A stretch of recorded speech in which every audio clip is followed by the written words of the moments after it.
حمید نوری با نام مستعار حمید عباسی که در اعدام‌های دهه 60 نقش داشت و در سوئد به حبس ابد محکوم شد، دولت سوئد اومد معاوضش کرد با دو تا از گروگان‌هایی که جمهوری اسلامی گرفته بود. موضوع این قسمت از برنامه وضعیت قرمز منافع ملی ما، منافع ملی آنها و منفعت جهان است. روزی نه چندان دور خواهم گفت اینجا آبادان است.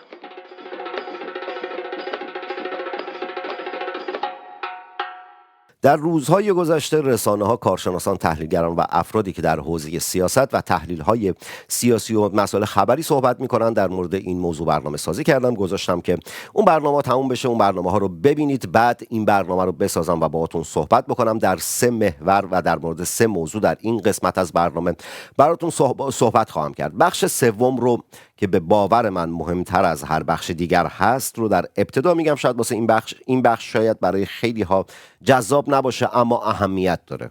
چرا اهمیت داره؟ به این دلیل که آقا بعد از اینکه سوئد اومد حمید نوری رو تحویل داد، دیدم که آقا خیلی ها ناراحتیم، نمیدونم فلان شد و خیانت کردن به ملت ایران. آقا میگه قرار دولت سوئد به نفع من و توی ایرانی کار بکنه. اصلا چرا باید ناراحت بشید؟ نمیدونم دولت سوئد اومد این کار کرد، پشت کرد به مردم ایران، مگه روش به سمت مردم ایران بوده؟ مگه کاری در راستای منافع ملی من و توی ایرانی قرار بوده انجام بده؟ از چی طلب از کی داری؟ طلب از کسی که به دنبال منافع ملت خودشه. طلب از چی؟ طلب از چه کسی دارید؟ نمیدونم. ما سرخورده شدیم جهان کنار ما نیست. مگه جهان قرار کنار من و توی ایرانی باشه؟ مگه جهان قرار صدای من و توی ایرانی باشه؟ ما صدامون رو خودمون باید بلند بکنیم و بعد به جهان بگیم این صدای ماست، الان بیا کنار ما بایست. اون افرادی که نگاه اینگونه دارند که باید نمیدونم بر اساس سیاست‌های جهان باید این اتفاق بیفته، تا امریکا و نمیدونم انگلیس نخواد چیزی نمیشه، اونا کسایی هستن که دارن فاند میگیرن. این صحبت هم به این معنی نیست که ما نیازی به جهان نداریم. ما به جهان نیاز داریم، به سیاست‌های کلان جهان نیاز داریم، اما زمانی که خودمون رو بشناسیم، به خودباوری رسیده باشیم. یک نکته مهمی که در این معاوضه‌ای که بین جمهوری اسلامی و دولت سوئد اتفاق افتاد واسه من جذاب بود، اون عدم خودباوری بود. در روز این اتفاق افتاد که شاهزاده رضا پهلوی اومد گفت که آقا این روز تولد مجید رضا رهنورده و این روز ملی شیر و خورشید و صحبت هایی که شد و از قبلم که این برنامه ریزی شده بود که آقا این روز ملی شیر و خورشید، در فردای ایران آزاد در تقویم ایران نام این روز رو روز شیر و خورشید خواهیم گذاشت. چرا؟ به این دلیل که آقا نمیدونم مجید رضا رو اعدام کردن و اتفاقات و چیزهایی که خبر دارید تو میدونید. دمدمای ظهر خبر اومد که آقا حمید نوری وارد تهران شد. یهو ملت انقلابی که تا چند ساعت قبلش داشتند هیجان داشتند، نمیدونم شور انقلابی داشتند و در رأس اتفاقات در سوشال مدیا هشتگ مجید رضا رهنورد و روز ملی شیر و خورشید بود، یهو پنچر شدن. چرا پنچر شدن؟ به این خاطر که خودباوری نداشتن، به این خاطر که ما ضعف داریم در برخی از مسائل، اصلا وجود نداریم که بخوایم ضعفی داشته باشیم. یکی از اون مسائل بازی رسانه‌ای است که جمهوری اسلامی خیلی خوب اون رو داره عملی میکنه، خیلی خوب اون رو داره اجرایی میکنه، خیلی خوب اون رو داره عملیاتی میکنه و ما سری میبازیم. این برنامه رو نساختم که بگم که آقا این اتفاق افتاد، نمیدونم حمید نوری رو تحویل دادن. اینا رو خبرها رو دارید، خیلی هم اومدن بهتر از من تحلیل کردن و صحبت کردن. این برنامه رو دارم میسازم که بگم چه کارهایی رو نباید ما بکنیم. در ابتدا آقا اول که از ایرج مصداقی و دیگرانی که سبب شدند حمید نوری بازداشت بشه، دادگاهی بشه، حکم ابد بگیره، تشکر باید کرد. کارشون رو درست انجام دادن. سیستم امنیتی که نبودن، نمیدونم ارگان امنیتی که کنارشون نبود، که فرد اومد یک برنامه ریزی کرد و تونست این قاتل رو، کسی که دستش به خون جوانان وطن آغشته بود، رو بکشه سوئد، بازداشت بشه، دادگاهی بشه، ثبت بشه جنایت جمهوری اسلامی. یعنی یک ناممکن رو اومدن ممکن کردند. پس در قدم اول ما پیروزی رو داریم. اتفاقی که در 45 سال گذشته نیفتاده بود، در همین سالهایی که ما در حال مبارزه هستیم و انقلاب ملیمون رو شروع کردیم رقم خورده. خب حالا چه اتفاقی افتاده؟ یک کشوری اومده بر اساس منافع خودش، به خاطر منافع خودش اومده مبادله کرده. قبل از اینکه اصلا اجازه بده اون بحث قانونی که داره تصویب میشه، همون قانونی که چند سال پیش در بلژیک هم تصویب شد و اسدالله اسدی رو تحویل جمهوری اسلامی دادند، حمید نوری رو دادن رفت. چه اتفاقی افتاد؟ چرا خودمون رو باختیم؟ چرا خود باوری نداریم؟ مگر نه اینکه ما در حال مبارزه هستیم؟ مگر نه اینکه داریم فعالیت میکنیم؟ مگر نه اینکه بخشی از مبارزه و فعالیت ما اون کار رسانه‌ای، حضور در سوشال مدیا، حضور کف خیابان‌های ایرانه؟ اصلا نمیتونم درک بکنم. یه عده اومدن نمیدونم تماس گرفتن با من، آره همه نمیدونم خیلی‌ها سرخورده شدن، خیلی‌ها میگن دیگه ما کار نکنیم، دیگه ما کار نمی‌کنیم، دیگه فعالیت سیاسی نمی‌کنیم، نمیدونم اینا اومدن حمید نوری رو دادن. سیاست که عرصه احساس نیست که. حکومت‌ها بر اساس منافع خودشون کار میکنند. من و تو ایرانی هم باید بر اساس منافع ملی خودمون کار بکنیم. اونهایی که میان میگن که آقا نمیدونم ایکس اینجوری گفت و ایکس این کار رو داره میکنه و امریکا بیاد فلان میشه و نمیدونم انگلیس فلان میشه، نه همچین خبری نیست. همه کشورها بر اساس منافع خودشون هستند. ما هم باید به دنبال منفعت خودمون باشیم، باید از این چیزها درس بگیریم. اتفاقا خیلی خوب شد از این که حمید نوری رو سوئد به جمهوری اسلامی تحویل داد. چرا خوب شد؟ به این دلیل که شاید یه عده به خودشون بیان، یه عده اون افرادی که فاند میگیرن و اینا رو نمیگم، اما نه، من و توی شهروند عادی که هنوز تصور میکنیم که غرب باید بخواد تا در ایران اتفاقی بیفته، باید به خودمون بیایم آقا غرب نمیخواد، من و تو چی؟ اگر من و تو میخوایم باید خود باوری داشته باشیم، باید یه چیزی داشته باشیم بذاریم وسط، بگیم آقا این هویت ماست، این خواست ماست، بر اساس این الان ما میایم با جهان غرب معامله میکنیم و اون یک آلترناتیوی است، یک شخصیتی است که میتونه رهبری سیاسی رو در دست بگیره، میتونه اون چیزی رو که لازمه به وقوع پیوستن انقلاب است رو در دست بگیره. وقتی که ما هیچ چیزی سر میز مذاکره نداریم بذاریم که به غرب بگیم آقا بیایید با هم دیگه معامله بکنیم، جهان بر اساس منفعت دیگه، تمام روابط، از روابط عاطفی بگیر تا روابط اجتماعی و سیاسی و همه چیز، رابطه فرزند و مادر هم بر اساس منفعت تعریف میشه. همین الان تویی که پای برنامه من نشستی به خاطر اینکه منفعتی مشترک داریم پای صحبت‌های من نشستی. حالا اون بخشی هم که حالا میشینن که کات بزنن و نمیدونم بعد برن داخل سوشال مدیا بد و بیرا بگن و فلان و اونا که هیچی، اونا هم باز منفعت دارند. اما اینجا منفعت مشترک داریم من و تو، منفعت مشترک من و تو آینده ایرانه. وقتی که خود باوری نداریم، وقتی که نمیدونم روی خودمون حساب نمی کنیم و بیشتر از هر چیز روی سیاست ها و دولت های غرب داریم حساب می کنیم، خب آخرش میشه همین سرخوردگیه دیگه. اگر از روز اول می گفتیم نه آقا ما سیاست های ملی خودمون رو پیش میبریم، ما سیاست های کلان خودمون رو پیش میبریم، بعد میشینیم با غرب وارد مذاکره میشیم، میگیم آقا این رو داریم، ما این کار رو میخوایم انجام بدیم، میخوای بشیم پای معامله با ما، دنبال منافع خودت هستی؟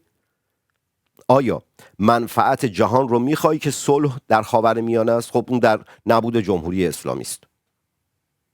وقتی که چیزی نداریم عرضه بکنیم، وقتی که به افراد سودجو میایید اهمیت میدید، میایید بها میدید، میایید به افرادی که منفعت‌های مالی و سیاسی خودشون رو ارجحیت قرار دادند، بیاد به افرادی که غرب از تو لپ لپ درشون آورده بها میدید، آخرش میشه همین دیگه. آخرش میشه این چیزی که نمیدونم غرب بیاد جایزه صلح نوبل، همون کشور سوئدی که یک قاتل رو تحویل یک حکومت تروریست داده، میاد جایزه صلح نوبل میده.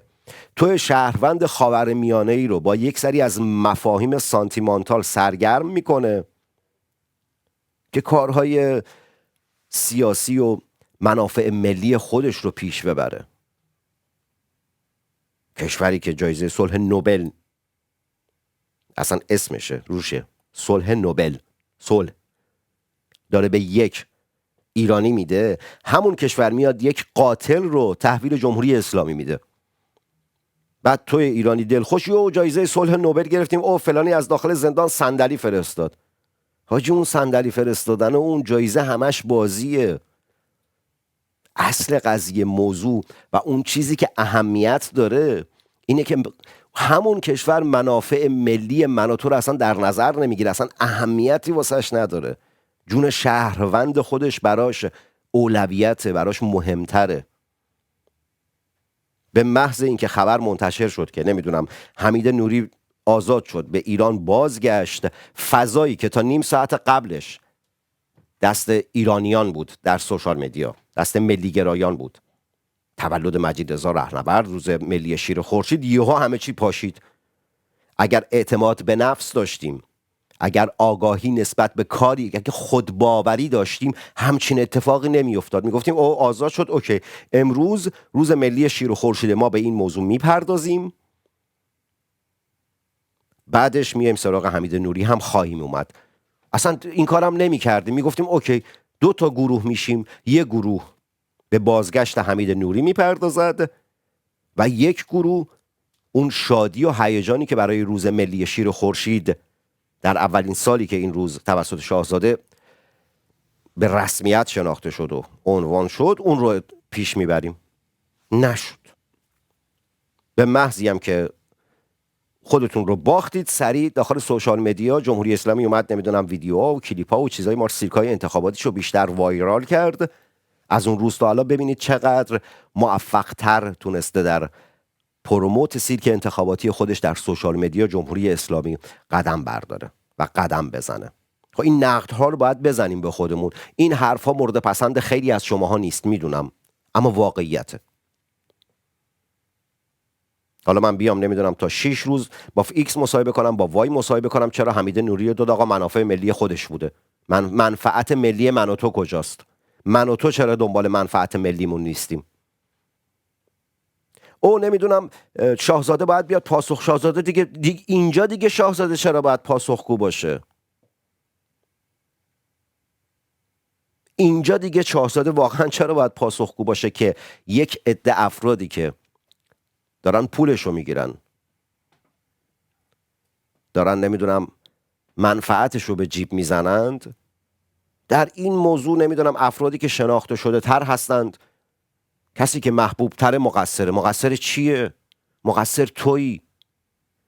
آقای وحید بهشتی، مقصر شما هستید که به جای اینکه کنار شاهزاده بایستید، توهم مقابل شاهزاده بودن رو برداشتید.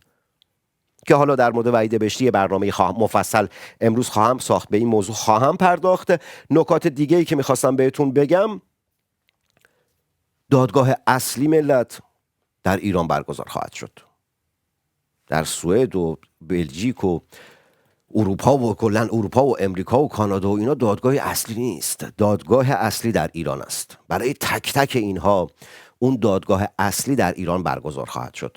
در فردای براندازی، در فردای انقلاب، در فردای پیروزی من و توی ایرانی.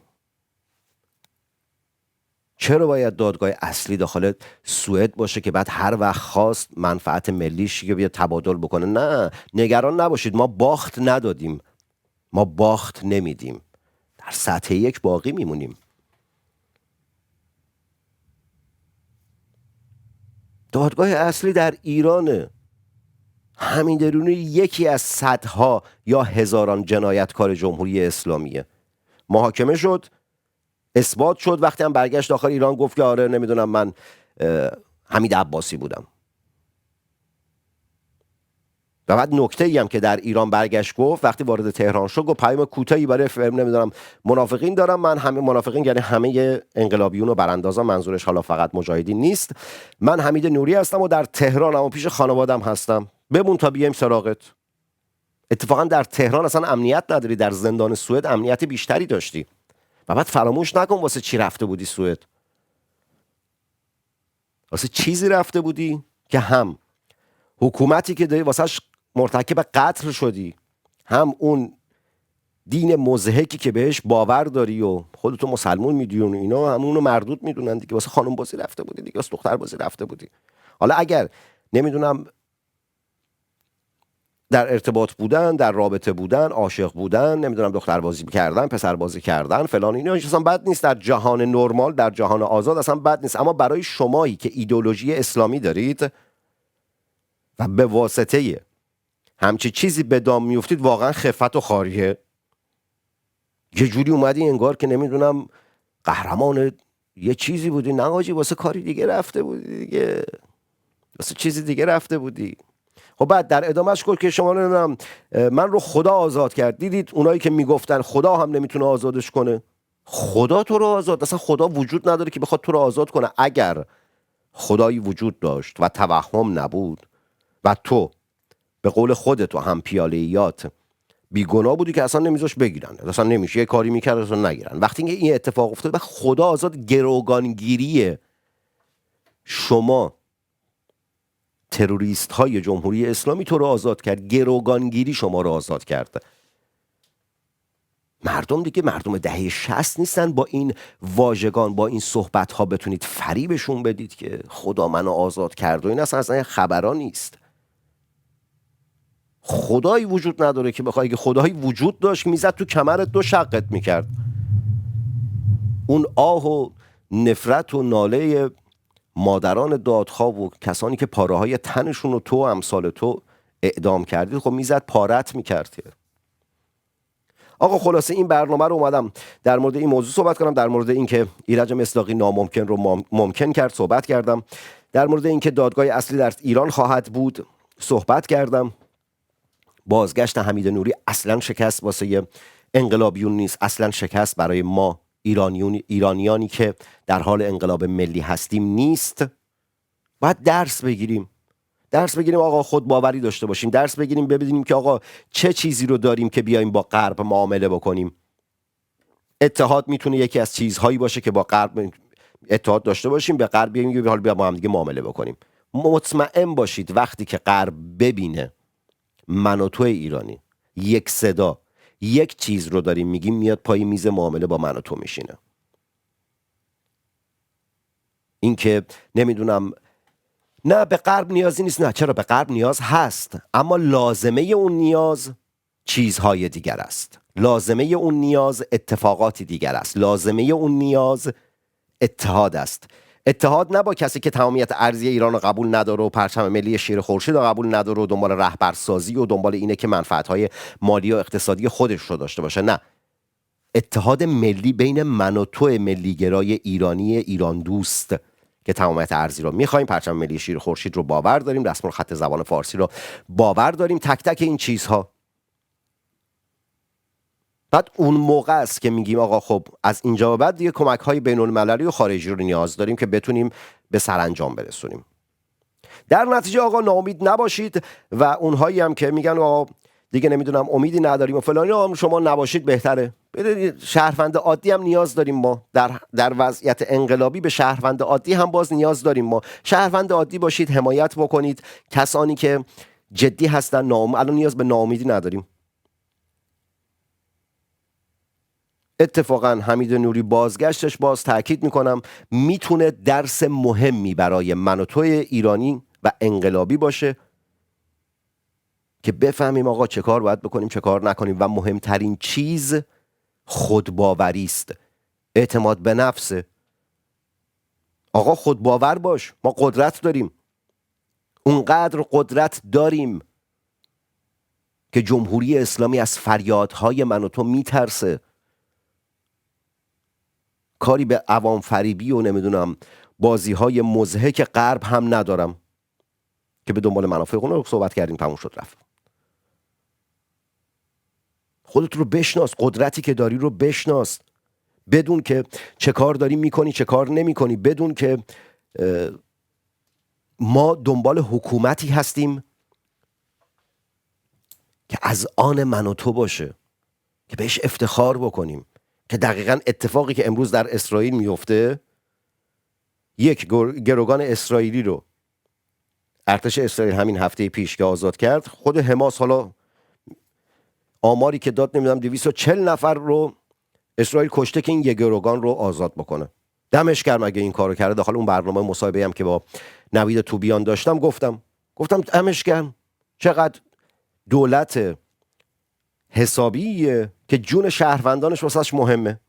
ما میخوایم به اونجا برسیم که منافع ملی خودمون مهمتر از هر چیزی باشه، چیزی که در جهان نرمال. نگاه اون بازی‌های عوام فریبانه غرب نکن که میاد میگه که آقا نمیدونم حقوق بشر و شعارهای سانتیمانتال. آقا حقوق بشر در برابر حکومتی که تا دندان مسلح است و جوانان وطن رو با دوشگاه داره میزنه اصلا خنده داره.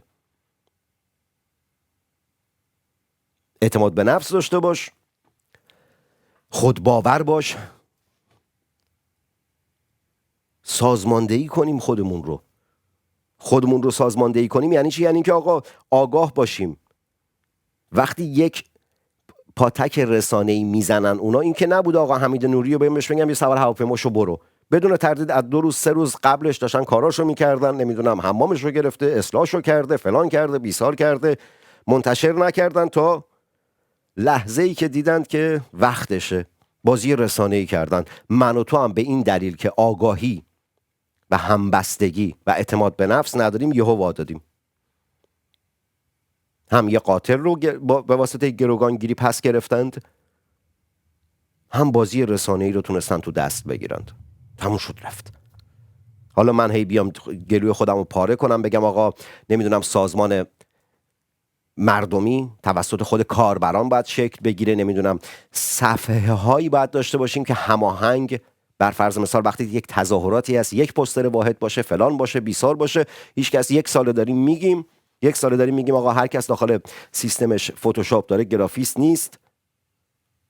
یک بخشی باید شکل بگیره که این کارها رو رقم بزن، این کارها رو یک دست و هماهنگ انجام بده. این اتفاقات باید بیفته. من ترجیح میدم آدم بدی باشم، از من متنفر باشی، اما اون نقدهایی رو که میدونم در راستای انقلاب ملیمون هست بهتون گوش زد بکنم. کل صحبتم همین بود. لایک کنید، کامنت بذارید، در سوشال مدیای خودتون به اشتراک بگذارید. اونایی هم که بیرون از ایران هستن این پایین سوپر چت و تانکس رو میتونن بزنن، از برنامه میتونن حمایت مالی بکنن. مجله تصویری سینما رکس بدون حمایت های شما قاعدتا نمیتونه تداوم داشته باشه.